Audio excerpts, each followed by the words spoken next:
आया समझ में? तो हम लोग कौन सा चैप्टर पढ़ रहे हैं? लाभ और हानि, profit and loss. Profit and loss. Profit को हिंदी में क्या बोलेंगे? लाभ। लॉस को क्या बोलेंगे? हानि। Profit and loss. सबसे अच्छा बिजनेस को उदाहरण लेकर समझते हैं कि नहीं? व्यापार, तो कोई भी व्यापार करते हैं तो उसमें हानि होने के लिए तो व्यापार नहीं किया जाता। कोई भी बिजनेस किया जाता है तो किस लिए किया जाता है? उसमें कुछ फायदा हो, लाभ हो। हानि के लिए कोई बिजनेस किया जाता है? यहीं पे नहीं। लाभ हानि चैप्टर से ही हम लोग समझेंगे मेन रूप से व्यापार करना। समझ पाए? तो लाभ क्या होता है कि व्यापार में बिक्री से प्राप्त राशि, व्यापार में बिक्री से प्राप्त राशि जो खरीद मूल्य से अधिक हो। खरीद मूल्य से क्या हो? अधिक। कोई भी सामान खरीद रहे हैं, कोई वस्तु खरीद रहे हैं, बात की मतलब 10 रुपया में खरीद रहे हैं, तो लाभ होने के लिए उसको कम में बेचा जाएगा या ज्यादा में बेचा जाएगा? ज्यादा में बेचा जाएगा, ज्यादा लाभ होगा। कम में बेचेंगे तो क्या हो जाएगा? हानि हो जाएगा। 10 रुपया में खरीदे, 10 रुपया खरीदे, 12 रुपया में बेच दिए, 12 रुपया में बेच दिए, तो कितना का लाभ हुआ हमको? 2 रुपया। कितना का लाभ हो गया? 2 रुपया। हानि क्या है? व्यापार में बिक्री से प्राप्त राशि। कोई बिजनेस होता है, बड़ा बड़ा बिजनेस, ये छोटे बिजनेस, उसमें हानि कभी कभी लग जाता है। कोई सामान रखा हुआ रह जाता है, तो सामान को निकालने के लिए उसको जो उसका मूल्य होता है ना, अंकित मूल्य होता है, उससे कम राशि में उसको क्या कर दिया जाता है? बेच दिया जाता है ना। तब वहां जाके क्या हो जाएगा? उसमें हानि। जैसे कि कोई सामान खरीदे हैं, एक इंक खरीदे, क्या खरीदे? इंक खरीदे। इंक को आता है ना छोटा वाला, या एक स्केल खरीदे, क्या खरीदे? व्यापार करने के लिए, है ना। स्केल खरीदा गया, एक स्केल का दाम है 25 रुपया। क्या दाम है? 25 रुपया। इसको हम लोग 20 रुपया में बेच दिए, तो लाभ हुआ कि हानि? हानि हो गया। कितना का हानि हो गया? 5 रुपया का हानि हो गया। यही लाभ हो गया, हानि हो गया। व्यापार में बिक्री से प्राप्त राशि जो खरीद मूल्य से कम होता है क्या कहलाता है? हानि। अब व्यापार में बिक्री से प्राप्त राशि जो खरीद मूल्य से अधिक होती है क्या कहलाता है? लाभ। क्या कहलाएगा? लाभ। अब देखिए इसमें लाभ हानि की तो परिभाषा जान गए कि क्या होता है। इसमें कोई भी सामान खरीदा गया उसको क्या कहेंगे? क्रय मूल्य। कितना में हम लोग सामान खरीदे, और कोई भी सामान कितना में जिससे हम लोग खरीद रहे हैं वह बेच रहा है हमको, तो क्या हो गया? क्या हो गया? तो क्रय मूल्य। क्रय मूल्य की इंग्लिश में क्या बोला जाता है? कॉस्ट। कॉस्ट माने कीमत, प्राइस माने मूल्य। माने कोई वस्तु जिस मूल्य पर खरीदी जाती है, कोई भी वस्तु जिस मूल्य पर खरीदी जाती है, उस मूल्य को, उस वस्तु का, उस मूल्य को जो वास्तव में खरीद रहे हैं उसका, मैंने खरीदने वाले के लिए, हम खरीदेंगे कोई दुकान पे, हम खरीदने वाले हुए, बेचने वाला तो जो बिजनेस किए हुए, बेचने वाला, मैंने खरीदने वाले के लिए क्रय मूल्य करते हैं। मैंने जो खरीदे गया ना उसके लिए वो क्रय मूल्य हो गया, लेकिन जो बेच रहा है उसके लिए वो क्या हो गया? तो क्रय मूल्य को संक्षेप में क्रय मूल्य लिखा हुआ है ना, इसीलिए इस प्रकार लिखेंगे। इंग्लिश में इसको सीपी भी क्या लिख सकते हैं? सीपी का पूरा नाम क्या? Cost price.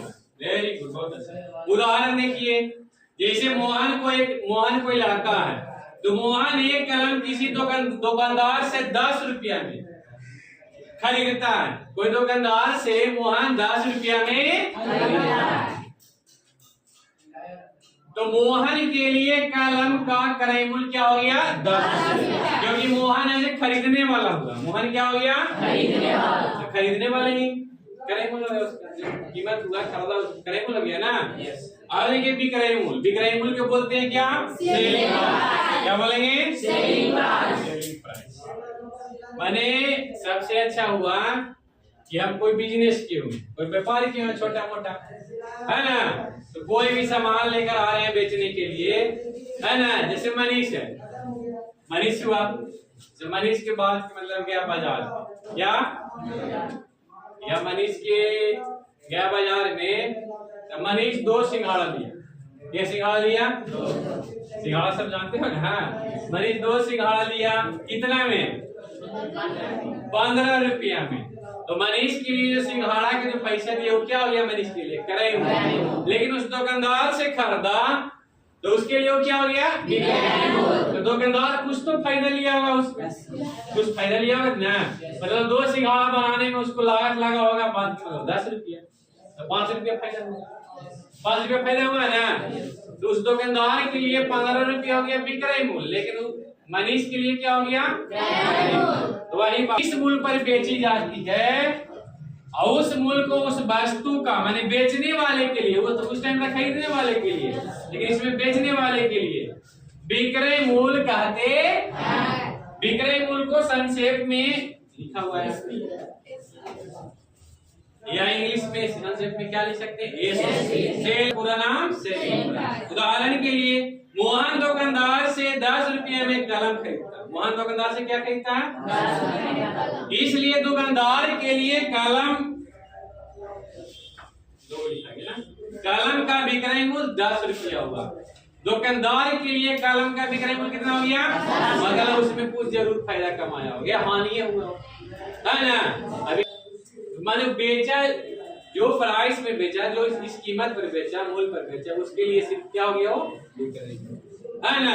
ऐसा तो ज्यादा व्यापार में लाभ ही कमाने के लिए, लेकिन कभी कभी क्या हो जाता है? तो देखिए यहाँ पे फॉर्मूला कुछ है, हम लोग जानेंगे लाभ, हानि, क्रय मूल्य, विक्रय मूल्य। आप देखिए कि लाभ क्या होगा?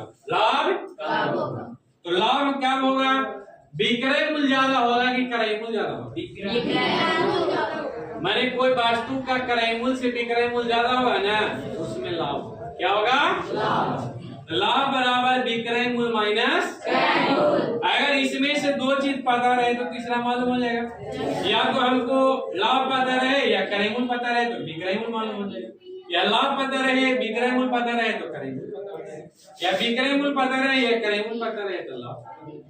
वही फॉर्मूला है। तो विक्रय देखिए, विक्रय मूल्य बराबर क्या हो जाएगा? क्रय मूल्य प्लस लाभ। क्रय मूल्य बराबर क्या हो जाएगा? विक्रय मूल्य माइनस लाभ। ये हो गया लाभ के लिए, यानी को क्या बोलते हैं इंग्लिश? लॉस। ये बिजनेस खतरनाक है ना। हानि नहीं चाहता है कोई, चाहता है? कोई नहीं चाहेगा हानि। हानि रहेगा तो किस लिए बिजनेस बोलते हैं? हानि। तो हानि कब होगा? मैंने कोई वस्तु का कीमत किससे? विक्रय मूल्य। मैंने खरीदने वाला ही कीमत ज्यादा होगा बेचने वाला से, तो क्या आ जाएगा हमको? हानि। तो हानि बराबर क्रय मूल्य माइनस विक्रय मूल्य। विक्रय मूल्य बराबर, देखिए इसमें भी पता हो जाएगा, कोई 2 पता रहेगा। विक्रय मूल्य बराबर क्रय मूल्य माइनस हानि। क्रय मूल्य बराबर विक्रय मूल्य प्लस हानि। ठीक है। प्रॉफिट एंड लॉस, लाभ और हानि का हम लोग क्या पढ़े थे अभी आगे और बाकी है ना। पूरा केवल भी पूरा नहीं हुआ है। समझ में आया सबको? कोई दिक्कत नहीं, कोई डाउट है तो पूछ सकते हैं। सौरभ कुमार, डाउट है? क्लियर है? समझ गए? पीछे मोनू।